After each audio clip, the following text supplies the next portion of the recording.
pertemuan ke 8 ya, pertemuan ke-8 yang dilakukan setelah UTS. Nah, saya melanjutkan dari Ibu Dian Kartikasari.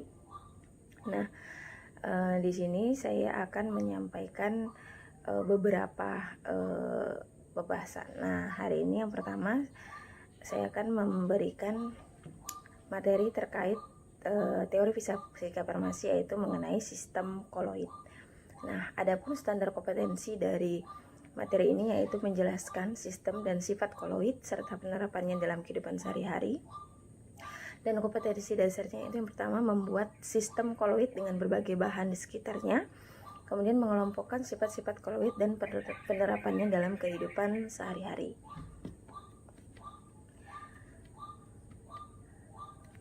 Nah, adapun apa saja materi tersebut yang dipelajari untuk teori tentang koloid. Nah, apa saja sih sistem koloid, kemudian sifat-sifat koloid, kemudian cara pembuatannya, penerapannya.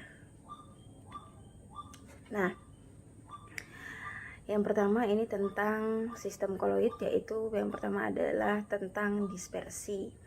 Nah, antara lain ada tentang dispersi, perbandingan sifat, macam-macam koloid, serta penggunaan koloid. Nah, adapun sistem dispersi dari sistem koloid ini terbagi dari 3 gitu ya. Antara lain dispersi molekular atau larutan, kemudian dispersi kasar atau suspensi, serta dispersi halus atau koloid. Nah, pengertian dispersi itu sendiri adalah merupakan penyebaran merata 2 fase, yaitu fase terdispersi dan medium terdispersi.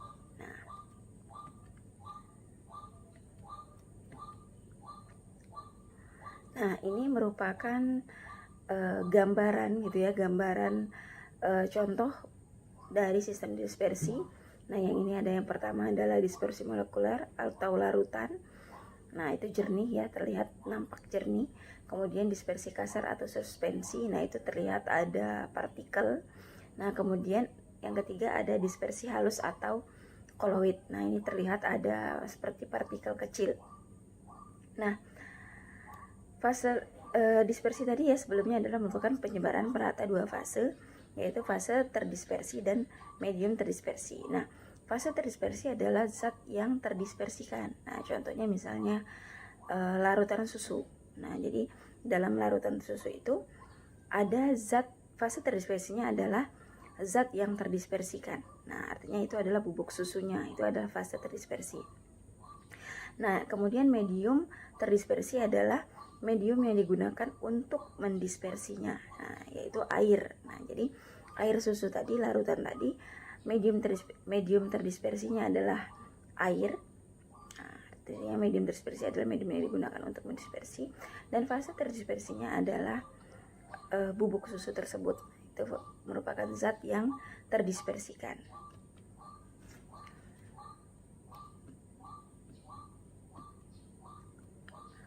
Nah, ini merupakan perbandingan antara sifat larutan, koloid, dan suspensi. Nah, kita lihat yang pertama ya, untuk larutan itu dia merupakan 1 fase, tetapi koloid 2 fase, dan begitu juga suspensi yang merupakan 2 fase. Nah, untuk larutan itu sifat larutan tersebut stabil. Nah, untuk koloid biasanya sukar mengendap, untuk suspensi mudah mengendap.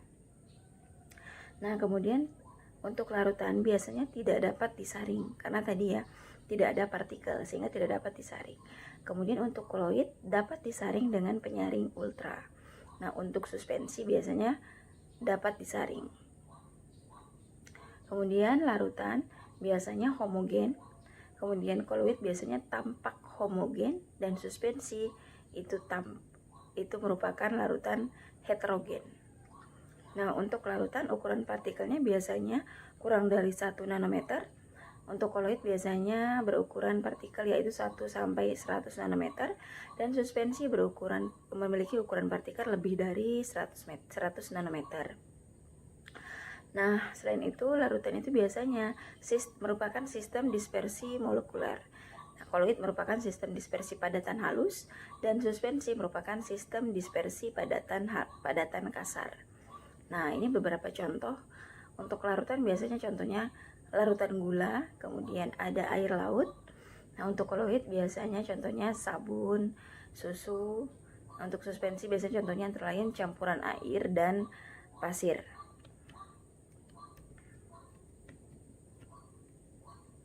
Nah, selanjutnya membahas tentang jenis-jenis dari sistem koloid, jenis-jenis bentuk sediaan koloid. Nah, ini jenis koloid. Ada contoh yang pertama yaitu adalah aerosol atau bentuk padat. Nah, fase terdispersi dari aerosol ini adalah padat dan medium pendispersinya adalah gas. Nah, contohnya asap, debu ya. Kemudian ada jenis koloid solusio. Nah, untuk solusio contoh fase terdispersinya adalah padat, medium pendispersinya adalah cair. Nah, contohnya agar-agar. Kemudian ada jenis koloid solusio atau larutan padat. Nah, fase terdispersinya padat, medium pendispersinya juga padat. Nah, contohnya kaca berwarna. Kemudian ada jenis koloid emulsi. Nah, ini merupakan fase terdispersinya adalah cair, medium pendispersinya juga cair. Contohnya susu, santan, krim, lotion ya. Nah, kemudian ada jenis koloid aerosol dalam bentuk cair. Nah, fase terdispersinya adalah cair, medium pendispersinya adalah bentuk gas. Contohnya kabut, kemudian awan. Nah, kemudian selanjutnya jenis koloid emulsi padat. Nah, fase terdispersinya cair, medium pendispersinya padat. Contohnya keju, mentega, kemudian mutiara. Nah, jenis koloid ada buih atau busa, fase terdispersinya gas, medium pendispersinya bentuk cair. Contohnya krim kocok, busa sabun. Kemudian ada jenis koloid busa padat. Itu fase terdispersinya gas, medium pendispersinya padat. Nah, contohnya karet busa, kemudian ada batu apung.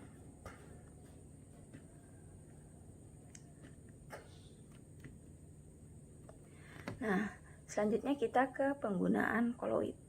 Nah, yang pertama ini dari segi kosmetik. Nah, contoh sediaannya antara lain ada krim, lotion, hair cream, gel, dan lain-lain. Nah, kemudian pada makanan contohnya antara lain es krim, mayonnaise, agar-agar, susu, santan, sirup ya, dan lain-lain. Nah, kemudian ada dari segi farmasi, itu antara lain ada krim penyakit kulit, ada sirup obat, kemudian ada minyak ikan. Nah, selanjutnya kita akan membahas sistem koloid. Nah, sistem koloid itu ada 8 macam ya. Yang pertama adalah efek Tyndall, kemudian ada gerak Brown, elektroforesis, adsorpsi, koagulasi, koloid pelindung, dialisis, koloid liofil, dan koloid liofob. Nah, kita bahas yang pertama adalah efek Tyndall. Nah, efek Tyndall adalah efek penghamburan cahaya oleh partikel koloid sehingga tampak lintasan berkas sinar tersebut. Nah, ini merupakan contoh efek Tyndall ya. Nah, ini merupakan contoh efek Tyndall. Nah, di sini tampak percobaan pada air deterjen. Nah, air deterjen, jadi deterjen dilarutkan dalam air atau aquades, kemudian disinari dengan menggunakan alat senter gitu ya. Nah, di sini dapat dilihat perbedaan antara larutan atau dispersi molekuler. Nah, di sini dari gambar dapat dilihat bahwa berkas cahaya yang mengenai air sabun atau air deterjen tersebut terlihat dihamburkan, dan pada layar tampak hanya sedikit sinar atau cahaya yang diteruskan. Nah, tadi ya, ini merupakan dari contoh efek Tyndall gitu ya. Nah, kemudian percobaan pada larutan. Nah, di sini dilihat ya, percobaan pada larutan tidak menunjukkan gejala efek Tyndall. Nah, di sini tampak pada gambar cahaya diteruskan ke layar dengan jelas tanpa berkas cahaya pada larutan. Nah, yang tadi itu merupakan deterjen dilarutkan dengan air, jadi merupakan larutan deterjen kemudian disinari menggunakan senter, itu tampak tampak cahaya tersebut dihamburkan. Nah, dan pada layar itu di sini tampak hanya sedikit sinar yang diteruskan. Sedangkan pada larutan, nah di sini contohnya larutan gula atau sirup gitu ya, disinari dengan menggunakan alat senter. Nah, tampak bahwa cahaya tersebut diteruskan, tidak ada yang dihamburkan gitu ya. Jadi tampak ada pantulan cahaya di layar tersebut. Nah, ini merupakan gambaran adanya yang pertama ini adalah larutan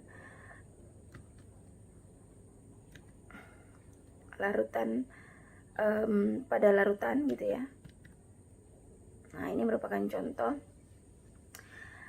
jika ada partikel. Nah, ini untuk koloid. Nah, tampak di sini disinari, cahaya tersebut akan melewati beberapa partikel di dalam koloid tersebut. Nah, sehingga cahaya akan dihamburkan gitu ya. Nah, ini percobaan pada larutan tadi. Nah, tampak di situ sinar diteruskan, tidak ada yang dipantulkan gitu ya. Nah, kalau ini percobaan pada sediaan koloid. Nah, jadi ada sinar yang dihamburkan gitu ya. Nah, kemudian selanjutnya adalah gerak Brown. Nah, gerak Brown adalah gerak acak, gerak tidak beraturan dari partikel koloid yang menyebabkan koloid tetap stabil, homogen, dan tidak mengendap. Nah, ini merupakan contoh gerak Brown. Nah, jadi tampak ya bahwa adanya gerak yang tidak beraturan dari partikel koloid tersebut. Tetapi larutan tersebut tetap stabil, homogen, dan tidak mengendap. Kemudian selanjutnya elektroforesis. Nah, elektroforesis merupakan gerakan partikel koloid karena adanya pengaruh medan listrik. Nah, manfaatnya apa saja? Yang pertama adalah untuk menentukan muatan partikel koloid, kemudian untuk memproduksi barang industri dan karet, serta mengurangi pencemaran udara dengan pengendap elektrostatika. Nah, elektroforesis tadi ya merupakan gerakan partikel koloid karena adanya pengaruh medan listrik. Nah, di sini adanya larutan koloid gitu ya. Kemudian di sini terkandung ada ion negatif dan ion positif, kemudian dihubungkan dengan sumber listrik. Nah, dengan adanya sumber listrik di sini, maka ion yang bermuatan positif, nah akan berikatan dengan ion yang akan berikatan dengan sumber yang bermuatan negatif. Nah, jadi positif akan berikatan dengan negatif, dan yang ion negatif akan berikatan dengan sumber yang bermuatan positif. Seperti itu ya. Jadi ada gerakan tarik menarik di antara berbedanya muatan gitu ya. Nah, ion negatif akan berikatan dengan sumber bermuatan positif, dan ion positif akan berikatan dengan sumber yang bermuatan positif. Nah, selanjutnya ada sifat adsorpsi. Nah, sifat adsorpsi merupakan penyerapan terhadap partikel atau ion atau senyawa yang lain sehingga partikel koloid tersebut bermuatan. Contohnya koloid FeOH3 bermuatan positif karena permukaannya menyerap ion H+. Nah, ini merupakan contoh ya, contoh dari sifat adsorpsi pada FeOH3. Nah, di sini tampak ya bahwa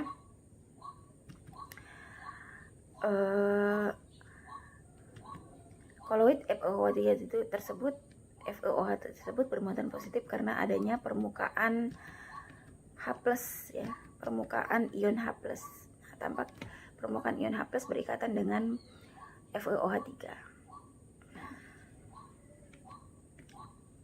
Nah, kemudian selanjutnya adalah koagulasi. Nah, koagulasi adalah sesuai dengan namanya, koagulan dari asal kata koagulasi berasal dari kata koagulan, itu merupakan penggumpalan. Nah, jadi koagulasi adalah penggumpalan partikel koloid sehingga membentuk endapan karena kerusakan stabilitas sistem koloid. Nah di sini tampak ya adanya penggumpalan partikel koloid dari FeOH2 sehingga membentuk endapan karena adanya tadi kerusakan stabilitas sistem koloid. Nah, selanjutnya adalah koloid pelindung. Nah, koloid pelindung merupakan suatu koloid yang ditambahkan pada koloid lain agar diperoleh koloid yang stabil. Nah, tapi tidak menyebabkan koagulasi karena melapisi partikel koloid sehingga melindungi muatan koloid. Nah, selanjutnya adalah dialisis. Nah, dialisis ini merupakan proses penghilangan ion-ion yang mengganggu kestabilan koloid dengan cara penyaringan. Nah, contohnya adalah proses pemisahan hasil metabolisme dari darah oleh ginjal. Nah, jadi ini merupakan contoh dari proses cuci darah gitu ya. Nah, di sini tampak di sini adalah air gitu ya. Nah, yang ini adalah berwarna kuning kehijauan, ini adalah merupakan larutan koloidnya. Nah, jadi di sini tampak air keluar bersama dengan ion-ion positif maupun negatif gitu ya. Nah, itu adalah proses dialisis untuk menghilangkan ion-ion baik positif maupun negatif. Nah, itu adalah sifat koloid dari dialisis. Nah, kemudian ada sifat koloid yaitu koloid liofil dan koloid liofob. Nah, koloid liofil adalah koloid yang partikel terdispersinya menarik medium pendispersinya. Nah, sedangkan koloid liofob adalah koloid yang partikel terdispersinya tidak menarik medium pendispersinya. Nah, jika medium pendispersi berupa air, maka disebut koloid hidrofil dan koloid hidrofob. Nah, ini merupakan perbedaan solusio hidrofil dan solusio hidrofob. Nah, solusio hidrofil atau larutan hidrofil itu memiliki efek tindal yang lemah, kemudian bersifat stabil, reversibel, terdiri atas zat organik, mengadsorpsi mediumnya, kemudian viskositas atau kekentalan lebih besar dari mediumnya, kemudian dapat dibuat dengan konsentrasi relatif besar, tidak mudah digumpal dengan penambahan elektrolit. Nah, ini contohnya untuk larutan hidrofil adalah sabun, agar-agar, kanji. Nah, sedangkan untuk solusio hidrofob atau larutan hidrofob ini biasanya efek tindalnya lebih jelas. Kemudian memiliki sifat kurang stabil, tidak reversibel, terdiri dari zat anorganik, tidak mengadsorpsi mediumnya, viskositas hampir sama dengan medium, hanya stabil pada konsentrasi kecil, kemudian mudah digumpal dengan penambahan elektrolit. Nah, contohnya ini adalah solusio atau larutan belerang serta solusio atau larutan logam. Nah, jadi berdasarkan materi tersebut, kalian sudah bisa menjelaskan apa sih yang dimaksud dengan gerak Brown, efek tindal, elektroforesis, dialisis. Nah, kemudian perbedaan dari koloid hidrofil dan koloid hidrofob, serta sifat apa saja yang dapat menstabilkan sistem koloid tersebut, gitu ya. Nah, kemudian ini merupakan penerapan sistem koloid. Nah, yang pertama adalah penerapan pada pengolahan air bersih. Jadi tahap pengolahan air itu yang pertama ada koagulasi, penyaringan, adsorpsi, serta desinfeksi. Nah, ini merupakan skema proses pengolahan air bersih. Nah, kemudian adanya koagulasi. Kita bahas yang pertama koagulasi. Nah, koagulasi itu yang pertama air sungai diendapkan lumpurnya lalu ditambahkan dengan tawas atau Al2SO43 dan gas klorin atau kaporit. Nah, kemudian fungsi tawas itu yaitu menggumpalkan lumpur koloid sehingga mudah disaring. Kemudian membentuk koloid AlOH3 yang dapat mengadsorpsi zat pencemar dan mengendapkannya. Kemudian fungsi kaporit sendiri adalah sebagai pembasmi kuman. Nah, ini tadi ya, koagulasi yang merupakan penggumpalan partikel koloid sehingga membentuk endapan karena adanya kerusakan dari sistem koloid. Nah, kemudian selanjutnya setelah koagulasi, setelah diendapkan, kemudian proses penyaringan. Nah, pada proses penyaringan di sini air disaring dengan saringan yang terdiri dari lapisan kerikil dan pasir. Nah, kemudian selanjutnya adalah proses adsorpsi. Nah, proses adsorpsi di sini yaitu penyerapan dilakukan oleh AlOH3 dan karbon aktif Nah, di mana fungsi karbon aktif yaitu menghilangkan bau, warna, rasa, serta dari zat-zat kimia tersebut. Nah, ini merupakan sifat adsorpsi ya, yaitu merupakan penyerapan terhadap partikel atau ion atau senyawa yang lain sehingga partikel koloid tersebut bermuatan. Nah, di sini AlOH3 ya, di mana ion H+ menempel gitu ya pada AlOH3. Nah, kemudian adanya proses desinfeksi. Nah, air yang sudah cukup bersih ditambahkan kapur untuk menaikkan pH dan gas klorin. Gunanya apa? Untuk mematikan hama. Nah, jadi ini adalah merupakan gambaran proses pengolahan air bersih. Nah, di sini yang pertama adalah proses koagulasi atau pengendapan, yaitu ditambahkan tawas dan kaporit gitu. Nah, di air tersebut dilakukan pengendapan dengan cara ditambahkan tawas dan kaporit. Kemudian selanjutnya proses penyaringan, yaitu ditambahkan adanya pasir dan kerikil. Nah, kemudian selanjutnya adalah proses adsorpsi, itu dengan penambahan AlOH3 atau karbon aktif. Kemudian selanjutnya desinfeksi dengan cara ditambahkan dengan kapur, nah, sehingga diperolehlah air bersih. Nah, ini merupakan proses pengolahan air bersih pada sistem koloid ya.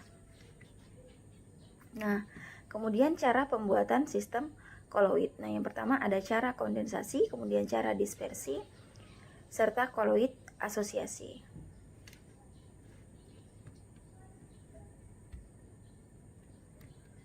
Nah, yang pertama kita bahas tentang cara kondensasi. Nah, cara kondensasi adalah penggabungan partikel halus menjadi partikel yang berukuran koloid.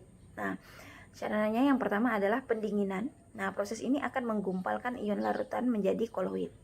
Kemudian yang kedua penggantian pelarut. Nah, yaitu dengan cara membuat koloid dengan mengganti zat. Kemudian selanjutnya pengembunan uap. Nah, contohnya adalah uap raksa dialirkan melalui air dingin sehingga membentuk solusio atau larutan raksa.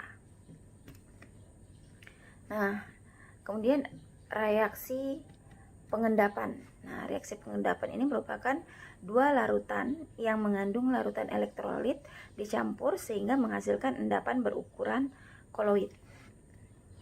Ini merupakan cara kondensasi, yaitu ada yang pertama adanya reaksi redoks di mana 2HS. Nah, ini bentuk padat ditambahkan SO2 bentuk aqueous ya atau larutan sehingga menghasilkan 2H2O. Ya, 2H2O liquid air, nah cairan. Nah, SO2 itu bentuknya gas gitu ya. 2H2O plus 3S. Kemudian hidrolisis FeCl3 plus 3H2O itu membentuk FeOH3 dan plus 3HCl. Kemudian ada dekomposisi rangkap, ada AgNO3 atau perak plus 3HCl membentuk AgCl3 plus HNO3. Kemudian ada reaksi penggaraman, ini untuk membentuk koloid garam yang sukar larut, ada AgNO3 plus NaCl menjadi AgCl plus NaNO3. Nah, kemudian ada cara dispersi. Nah, cara dispersi adalah memecah partikel kasar menjadi partikel koloid. Nah, ada dua cara. Yang pertama cara mekanik, yaitu partikel kasar digerus sampai tingkat kehalusan tertentu lalu didispersikan ke medium. Nah, contohnya adalah pembuatan solusio belerang. Nah, kemudian yang kedua ada cara peptisasi. Nah, ini merupakan endapan dipecah dengan zat pemecah menjadi partikel koloid. Nah, contohnya adalah agar-agar dipeptisasi dengan air. Nah, kemudian selanjutnya ada cara Bursur-Bredig atau elektrodispersi. Nah, ini hanya untuk membuat solusio logam. Prosesnya yang pertama, logam dicelupkan ke dalam medium dispersi. Kemudian kedua ujung elektroda dialiri listrik sehingga uap logam yang timbul akan terdispersi ke medium dan mengalami kondensasi menjadi koloid. Kemudian ada cara homogenisasi. Nah, ini dipakai untuk membuat emulsi. Nah, selanjutnya ada koloid asosiasi. Ini contohnya adalah sabun, kemudian deterjen. Nah, di sini ada molekul sabun atau natrium stearat yang terdiri dari kepala atau bagian polar bersifat hidrofilik. Kemudian ada ekor atau nonpolar bersifat hidrofobik. Nah, ini ya, ini bagian ekor. Nah, ini bagian kepalanya. Nah, di sini bagian ekor itu dia benci air atau bersifat hidrofobik. Nah, bagian kepala dia suka air atau hidrofilik, gitu ya. Nah, ini tadi ya contoh koloid asosiasi, yaitu ada sabun, kemudian deterjen. Nah, di mana molekul sabun atau natrium stearat terdiri dari kepala atau bagian polar bersifat hidrofilik. Nah, ekornya atau non polar bersifat hidrofobik. Nah, ini contoh pencucian baju misalnya ya menggunakan larutan deterjen. Di sini molekul deterjen menempel sehingga kotoran akan terangkat. Ini ya.